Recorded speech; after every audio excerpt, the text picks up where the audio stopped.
എന്നോട് ചോദിച്ചു, ഈ തെരഞ്ഞെടുപ്പെല്ലാം വരാൻ വേണ്ടി പോവുകയാണല്ലോ, നേമം മണ്ഡലത്തിൽ എന്താ സ്ഥിതി എന്ന് ചോദിച്ചു. അപ്പോൾ ഞാൻ പറഞ്ഞത്, നേമം മണ്ഡലത്തിൽ ആര് മത്സരിക്കണമെന്ന് തീരുമാനിക്കേണ്ടത് എൻ്റെ പാർട്ടിയാണ് തീരുമാനിക്കേണ്ടത്. മറ്റു ചില പാർട്ടികൾ ചെയ്യുന്ന പോലെ സ്വന്തമായിട്ട് നേമത്ത് ഞാൻ മത്സരിക്കുന്നുവെന്ന് പ്രഖ്യാപിക്കാനുള്ള അധികാരാവകാശങ്ങൾ എനിക്കില്ല. എന്ന് മാത്രമല്ല, ഞാൻ 3 പ്രാവശ്യം അവിടെ മത്സരിച്ചു.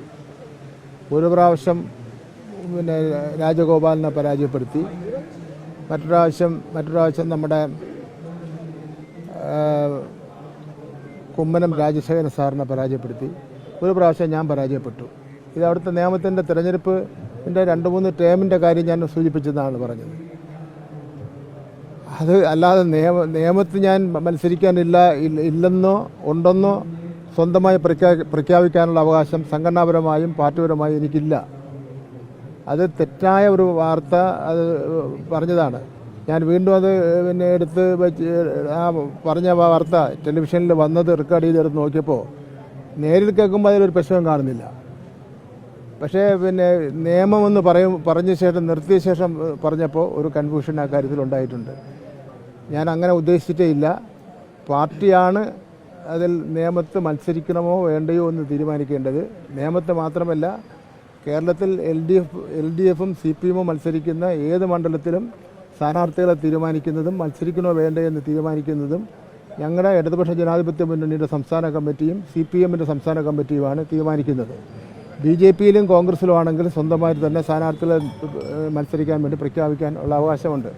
ഇനി എന്താണ് ഇങ്ങനെ ഉണ്ടായത് എന്നെ സംബന്ധിച്ചത് അറിയില്ല. ബോധപൂർവം ആരെങ്കിലും ഒരു ചർച്ച ഉണ്ടാക്കുന്നതിന് വേണ്ടി ഇതിൻ്റെ ഇടയിൽ ഒരു പരിശ്രമം നടത്തിയിട്ടുണ്ടോ എന്നുള്ള കാര്യം ഞാൻ സംശയിക്കുകയാണ്.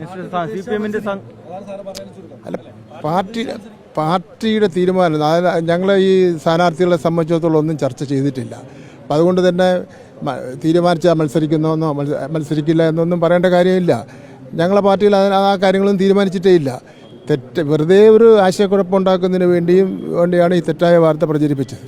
CPMന്റെ സംഘടനാ രീതി അനുസരിച്ചുകൊണ്ട് ടൈം വ്യവസ്ഥ കൃത്യമായി പാലിച്ചു പോകുന്ന സംഘടനയും മുന്നണിയുമാണ്.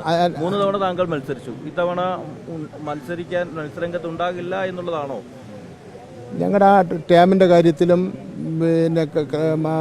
ക്രൈറ്റീരിയയുടെ കാര്യത്തിലും തെരഞ്ഞെടുപ്പിൽ സ്ഥാനാർത്ഥികൾ ഏതെല്ലാം വിഭാഗത്തിൽപ്പെട്ടവരാണ്, എങ്ങനെയായിരിക്കും സംബന്ധിച്ചുള്ളതൊന്നും പാർട്ടി സംസ്ഥാന കമ്മിറ്റി ഒന്നും തീരുമാനിച്ചിട്ടില്ല.